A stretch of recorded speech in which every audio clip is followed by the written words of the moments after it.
आज मैं आपके साथ बहुत ही टेस्टी सी वेज मुगलाई पराठा की रेसिपी शेयर करने जा रही हूँ। आज की रेसिपी की खास बात है कि आज हम इसमें ना ही एग ऐड करेंगे और ना ही पनीर। घर के वेजिटेबल से बहुत ही टेस्टी सा पराठा बनाएंगे। तो चलिए बिना देर किए वीडियो शुरू करते हैं। वीडियो शुरू करने से पहले आपसे रिक्वेस्ट है, अभी तक आपने मेरे चैनल को सब्सक्राइब नहीं किया तो प्लीज सब्सक्राइब कर लीजिएगा। यहाँ पर मैंने 600 ग्राम मैदे को अच्छी तरह से चाल कर ले लिया है। ले लेना है 1/4 चम्मच नमक और ऐड करेंगे हम 3 चम्मच रिफाइंड ऑयल। तो इसमें हम थोड़ा थोड़ा कर पानी ऐड करेंगे और इसका सॉफ्ट सा डो तैयार करेंगे। बहुत ज़्यादा हार्ड डो तैयार नहीं करना है, रोटी से भी सॉफ्ट रखना है। तो आप डो को देख सकते हो। तो इसे हम ढककर 10 मिनट के लिए रेस्ट पर छोड़ देंगे। जब तक हमारा डो रेस्ट कर रहा है तब तक हम स्टफिंग रेडी कर लेंगे। यहाँ पर कढ़ाई गर्म हो चुकी है तो इसमें ऐड करेंगे 50 ग्राम मस्टर्ड ऑयल। साथ में ऐड करना है 1/4 चम्मच ही पचफोरन, 1 पाव कटी हुई गोभी जिसे मैंने बहुत छोटा छोटा कट कर ले लिया है। तो इसे हल्का सा मिक्स करते हुए चला लेंगे। ऐड कर देंगे हाफ कप मटर। ये बिल्कुल हाफ कप मटर है, ज़्यादा नहीं है। और यहाँ पर मैंने 2 गाजर को कद्दूकस कर ले लिया है, 1 शिमला मिर्च को बारीक काट कर लिया है और 1 बड़े साइज प्याज को काट कर लिया है। यहाँ पर मैंने 8 से 10 हरी मिर्च ली है और ये रहा अदरक लहसुन का पेस्ट जो 1 चम्मच है। तो यानी कि आप 10-12 लहसुन ले सकते हो, 1 से 1.5 इंच अदरक ले सकते हो। इन सभी चीज़ों को मिक्स करते हुए हम इसे हल्का सा भून लेंगे। तो यहाँ पर इसे भूनते हुए मुझे 2.5 मिनट हो चुके हैं और गोभी को आप देख सकते हो ये सॉफ्ट हो गया है। अब इसमें मसाले ऐड करेंगे। 1/4 चम्मच हल्दी पाउडर, हाफ चम्मच धनिया पाउडर, हाफ चम्मच ही जीरा पाउडर, 1 चम्मच एवरेस्ट चिकन मसाला और 1/4 चम्मच गरम मसाला। बस इतने ही मसाले ऐड करने हैं। साथ में ऐड कर देने हैं हमें 250 ग्राम ही उबले हुए आलू, यानी कि गोभी जितना लेना है उतना ही आलू लेना है।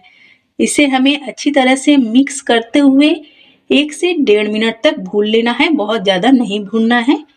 तो एंड में हमें इसमें ऐड कर देना है स्वाद अनुसार नमक। अब इसे हमें हल्का सा मैश करते हुए मिक्स कर लेना है। बहुत ज़्यादा हमें इसे भूनना वगैरह नहीं है। हमारा देखिए स्टफिंग बिल्कुल अच्छी तरह से रेडी हो चुका है। अब एंड में हम इसमें ऐड कर देंगे हरा धनिया 2 चम्मच। तो इसे भी मिक्स कर लेना है और इसे ठंडा होने के लिए अब हम छोड़ देते हैं। तब तक हम यहाँ पर अपने डो को देख लेते हैं। डो ने रेस्ट कर लिया है तो इसे फिर से हम अच्छी तरह से मसल लेंगे। थोड़ा सा पटक पटक कर इसे हम हल्के हाथों से मसल कर चिकना कर लेंगे।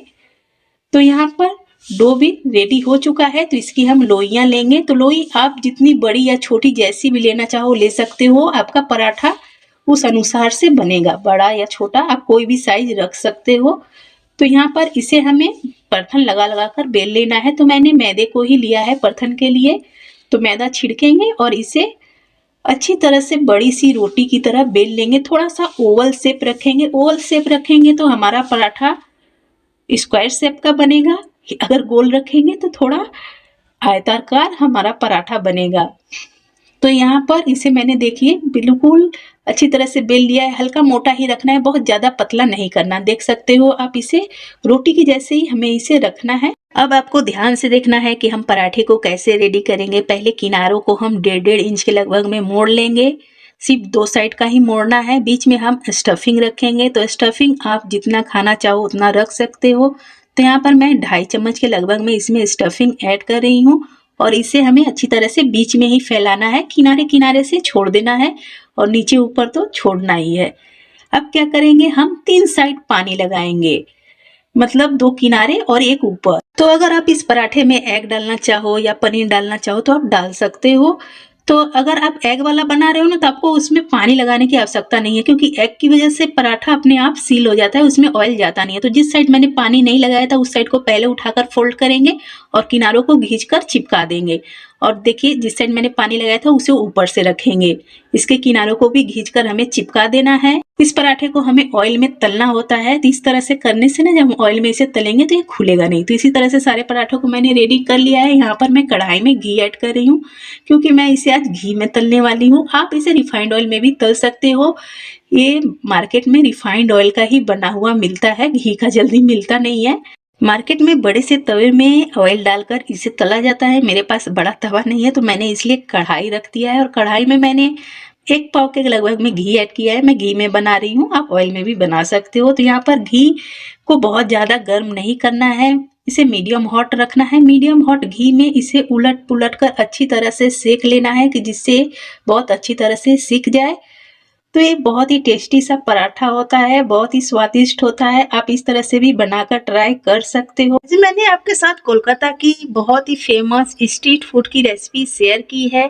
इस पराठे को मुगल काल से बनाया जाता है, इसलिए इसे मुगलाई पराठा कहते हैं। तो यहाँ पर मेरे 8 पराठे बने थे, सारे खत्म हो चुके हैं। सिर्फ यहाँ पर 3 पराठे बच गए हैं। तो आप देख सकते हो थोड़े छोटे बड़े, मतलब जैसे आप लोई लोगे, जैसा आप बेलोगे वैसा पराठा बनेगा।